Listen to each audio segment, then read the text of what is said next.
I'm Denise Luster. I am the Vice President of Impact Research and Data Analytics here at United Way.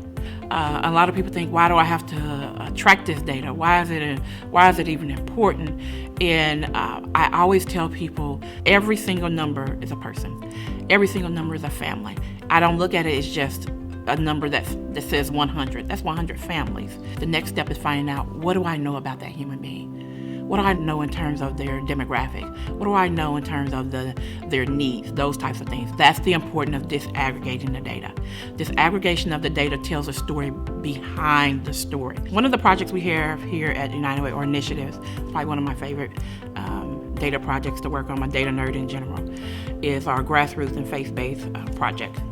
A couple years ago, we had a panel, several of those organizations that came in to speak. And one of the things that we heard from them was they were unable to really compete for some of the funds that United Way had available because they are small organizations. They're not sophisticated to be able to report against our data standards or in some other standards that some of our traditional organizations have been able to, and that put them at a disadvantage. I started to think and had a conversation with our CEO and other people in the organization. What if we leverage some of our data staff's ability to work with those organizations, to learn from them, not to come in to be the experts in terms of what's happening in their community, but come in and be the data experts around data systems, data collection, meaning what are your outputs, what are your outcomes, what success are you having with those clients. So how do we marry the two? How do I marry our United Way's strength and the Grassroots strengths together? What we did is created the Grassroots and Faith-Based Initiative. Organizations that were selected had to predominantly be either led by or serving people of color.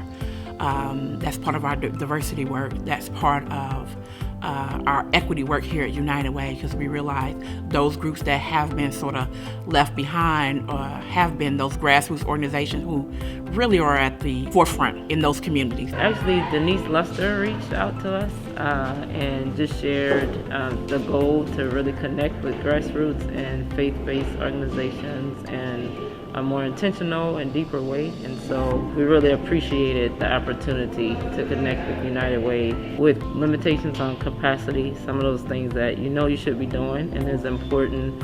It's just hard to get to. And so being able to be a part of a program to just help us with tools to be able to do data collection in particular was really important. Those organizations that are going through the pilot had the opportunity through funding from United Way to provide them a grant for access to our efforts to outcome data system. That data system is usually around $7,500 per organization. Plus it comes with our data and research staff, which I always say the platform is the cheaper part. The where you get the benefit is you have a research team that's behind you, helping you build out your data system, helping you understand outcomes, helping you build those reports, sitting down with you, training your staff. And for most grassroots organizations, when they have money and resources, they want to pour it into those clients. They want to pour it into the families. So hiring a data person is probably the least of the things they're able to do. But with the help of United Way, we've been able to provide that assistance. So ETO is a case management software built specifically for nonprofits. The main benefit is it allows you to have, your organization and then different programs within that organization that you might operate. And then you can actually track and enter clients into your system and then track the services they receive. We'll use our own experience sometimes to kind of guide those report processes, but a lot of the time it is working with sites and working with staff to see, what do you want to capture and kind of how can we help meet that need. They come in, we are in our ETO database, and we're able to go in there, use those fields effectively, put in the person's information. They go right here to these doors here, get their food, and then go on to their car.